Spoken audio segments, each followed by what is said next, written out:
Hey guys, welcome back to a new video on the channel, and today we're making a custom Magneto from Brix-Verse. So the first thing you're gonna need, and I'm sorry, is the helmet from Magneto. Then you're gonna need the face from Count Dooku or Saruman from Lord of the Rings. You can use the shoulder armor from Unagami from Ninjago with the cape from Agatha from the Marvel CMS series.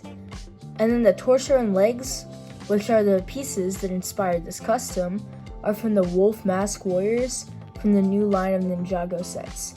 And for an accessory, I gave him one of those short swords from Valkyrie from Thor Love and Thunder, and a Power Blast piece in pink to represent his magnetic powers. I got that from the Endgame Infinity Saga set. Thank you guys for watching this video, and I'll see you guys next time. Bye! I am Magneto, master of magnetism. Nya-ha-ha!